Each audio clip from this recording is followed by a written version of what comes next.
तो इस एपिसोड की शुरुआत वहीं से शुरू होता है जहां से पिछला एपिसोड खत्म हुआ था। पिछले एपिसोड में हम सभी लोगों ने देखा था कि सोहो स्पेन में एक ब्लैक बीस्ट को मारकर खत्म कर दिया था।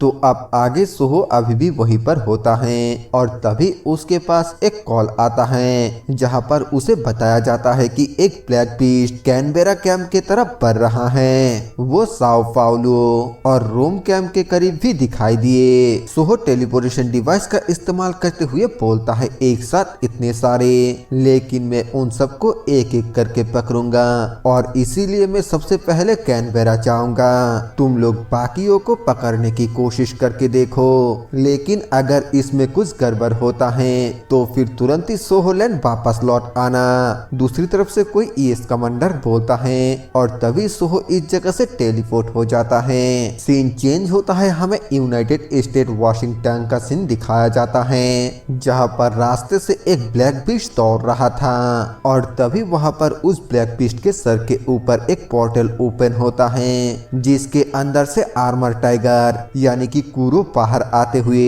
अपना नाम जोर से चिल्लाकर उस ब्लैक बीस्ट के ऊपर अटैक कर देता है। कुरो अपने पूरे ताकत के साथ उस ब्लैक बीस्ट को खत्म कर देता है और वो बाकी ब्लैक बीस्टों की तरह इरेज होने लगता है।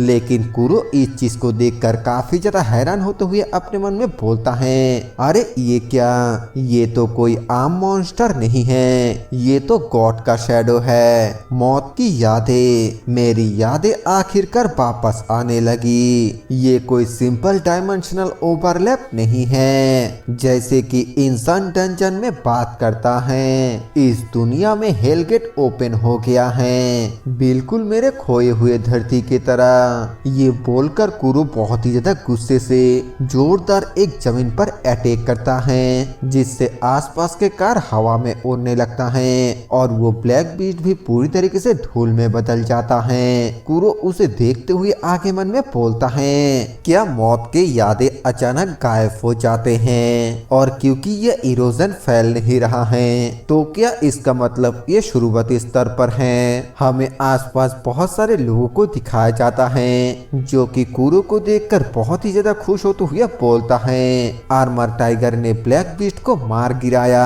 ये तो सच में बहुत ही ज्यादा ताकतवर है। कुरो उन्हें देखते हुए बोलता है, ये इंसान, उनके मासूम चेहरे बिल्कुल उसके जैसे दिखाई दे रहा है। क्या ये लोग जानते हैं कि ये जल्दी ही वैनिश हो जाएंगे। सीन चेंज होता है, हमें साओ पाउलो का सीन दिखाया जाता है जहाँ पर कि उन लोगों ने सोहो के कहने पर एक ब्लैक बीस्ट को पकड़ लिया होता है। वहाँ पर डोंग भी मौजूद होता है जो कुछ देखकर बहुत ही ज्यादा हैरान हो जाता है। हमें दिखाया जाता है कि वो ब्लैक बीस्ट अपने पंजे से उस गोल्डन नेट को आसानी से फाड़ कर बाहर आ जाता है, लेकिन इससे पहले कि वो यहाँ से भाग पाए या उनके ऊपर अटैक कर पाए सोहो पोर्टल ओपन करके वहाँ पर पहुँच जाते हैं और पहुँचकर सिर्फ एक ही अटैक में उस ब्लैक बीस्ट को टुकड़े टुकड़े कर देता है जिसे देखकर सभी मेंबर और डोंग बहुत ही ज्यादा हैरान हो जाता है। वो लोग बोलता है,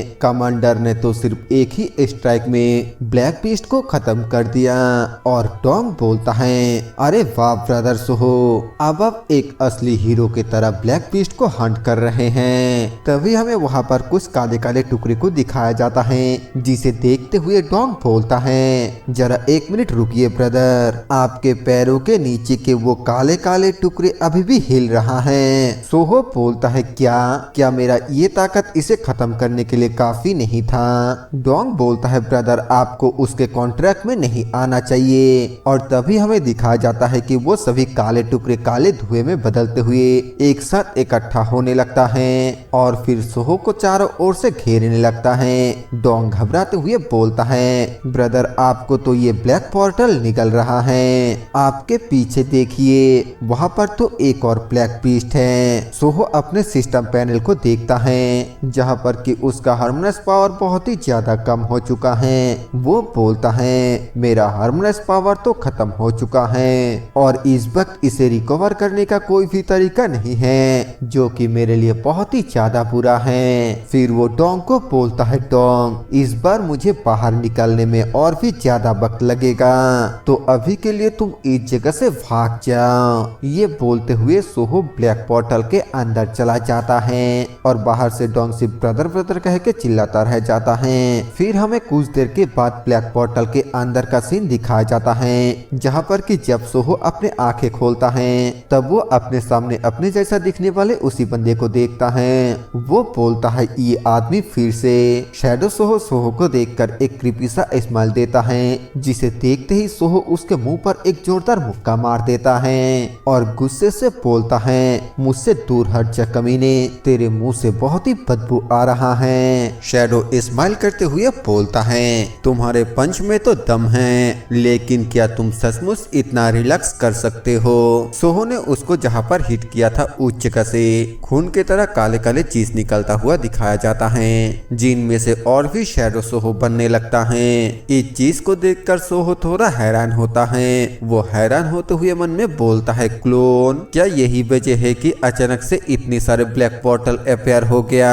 हमें सोहो के हार्मोनी एनर्जी स्टेटस दिखाया जाता है, जहाँ पर के आसपास रिकवर करने के लिए बिल्कुल भी एनर्जी नहीं होता है और उसके पास इस्तेमाल करने के लिए बस थोड़ा सा ही एनर्जी होता है। सोहो मन में सोचते हुए बोलता है, ये ब्लैक मैन अपने आप को ऐसे इन्वायरमेंट में रेप्लिकेट कर रहा है जहाँ पर हार्मोनी एनर्जी चार्ज करने का कोई भी तरीका नहीं है और ये मेरे लिए सबसे बुरा है। सभी शैडो सोहो के ऊपर अटैक करने के लिए आगे आने लगता है और सोहो उन्हें काउंटर करते हुए बोलता है, अब मैं हार्मोनी एनर्जी को बस सिर्फ एक ही बार इस्तेमाल कर सकता हूँ, तो अब मुझे सिर्फ एक ही अटैक से इन सभी को खत्म करना होगा। सीन चेंज होता है, हमें ब्राजील साओ पाउलो का सीन दिखाया जाता है, जहाँ से कि डोंग सोहोलैंड हेडक्वार्टर में कॉल करके बताता है, मैं डोंग सू बात कर रहा हूँ, साओ पाउलो खत्म हो गया है, ब्लैक बीस्ट ने यहाँ के टेम्पल स्टोन को खा लिया। हमें कंट्रोल रूम का सीन दिखाया जाता है, जहाँ पर रिपोर्ट आता है कि सिग्नी कैंप पर मॉन्स्टरों का हमला हो रहा है। सिक्योरिटी गार्ड डायरेक्टर मिसो को बताता है, मैरिट को अभी पीछे हटाना होगा क्योंकि टीम लीडर शी घायल हो गई है। डायरेक्टर मिसो पूछती है, आखिरकार कैप्टन के बारे में क्या खबर है? वो बताता है, कैप्टन को निकलने वाले ब्लैक पोर्टल में अभी तक कोई भी बदलाव नहीं हुआ है। डायरेक्टर मिसो पूछती है, कैप्टन को अंदर गए हुए कितना दिन हो गया है? गार्ड बताता है 3 दिन। डायरेक्टर मिसो बोलती है, काश कैप्टन के पास एक रिटर्न स्टोन होता तो फिर वो तुरंत ही वापस लौट पाता।